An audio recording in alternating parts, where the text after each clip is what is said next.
barca, onde eles recolhem os dejetos que são retirados do leito do rio.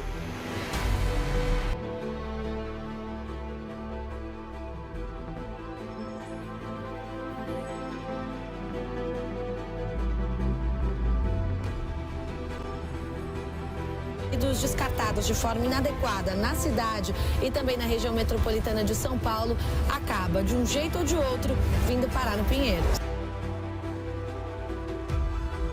A espuma é o resultado do acúmulo de produtos químicos e esgoto despejados na água do rio Tietê diariamente há pelo menos um século. E não é pouco, não. Já são 480 toneladas diárias de poluentes industriais e residenciais.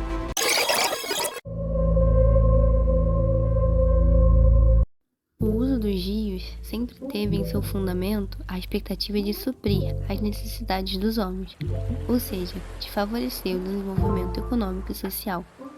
Durante um período, os rios foram valorizados considerando seu potencial de transportar matérias-primas e de ser fonte de lazer e alimentação. No entanto, com o passar do tempo, os rios passaram a sofrer com essas transformações geradas pelo crescimento urbano, e os impactos negativos foram surgindo, interferindo significativamente na qualidade das águas.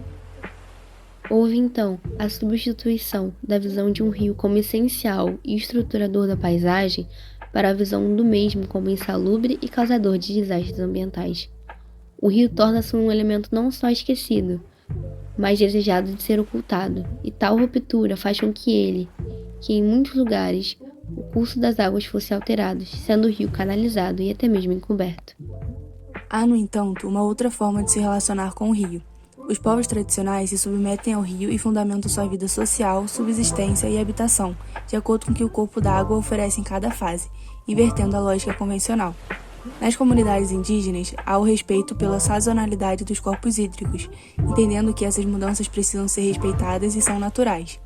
As comunidades indígenas se submetem a essas mudanças e não tentam controlá-las, o que é bem diferente do que ocorre nos grandes centros urbanos.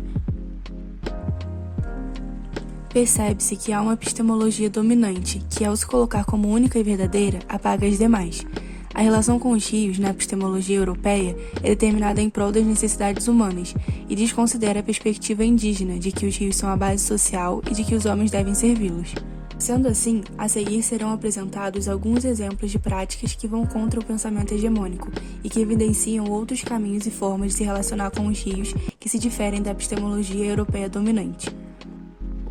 Um exemplo disso é a Avenida Keller, uma das principais ruas da cidade. Nela, o rio forma uma perspectiva pitoresca com a catedral, que se projeta sobre a avenida. Por todo o centro histórico, os pedestres possuem uma boa relação com o rio. Ainda pode-se notar a intensa arborização presente nas margens do rio, o que contribui para uma sensação agradável para quem anda por ali. Isso é o que ocorre na Rua do Imperador, no qual o rio é localizado em frente à Igreja Nossa Senhora do Rosário. Na Avenida Barão do Rio Branco, localizada ao norte do centro histórico, o traçado da avenida é também feito a partir do curso do rio. Nesse local, há uma topografia mais acentuada ao redor dos rios e há a presença marcante da natureza. Dessa forma, pode-se notar que é possível pensar urbanisticamente ideias que valorizem os corpos hídricos. Eles podem estar conectados à paisagem e, junto à natureza, servir como refúgio para a população local. Atualmente, diversos estudos relacionam o contato com a natureza com o bem-estar psicológico da população que ali reside. Portanto, é extremamente importante pensar a relação das cidades com os rios. A Ilha do Cambu está localizada em Belém, no estado do Pará. Ela tem uma população de um pouco mais de 2.000 habitantes e é uma atração turística da região. O rio é uma presença marcante na ilha, visto que Rio Guamá é largo e ocupa boa parte da paisagem. A ilha é só acessada de barco, portanto, os turistas são completamente rodeados pelas águas, já no início da viagem. Apesar de estar a cerca de 15 minutos da cidade de Belém, a proximidade física em nada se assemelha ao estilo de vida em ambos os locais. Na Ilha do Cambu, a relação do homem com a natureza é estabelecida de forma singular.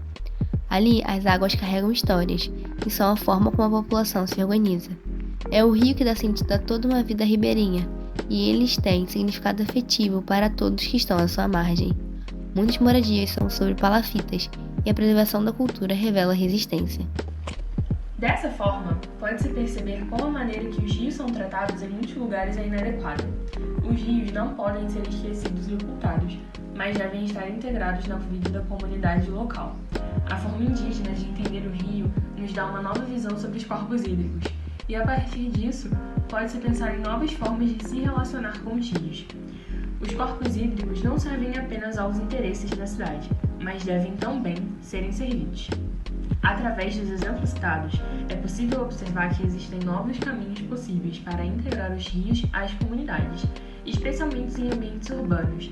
Ademais, é de suma importância que cada cidadão lute por rios limpos, sem despejo de esgoto. Assim, poderemos melhorar a nossa relação com os corpos hídricos.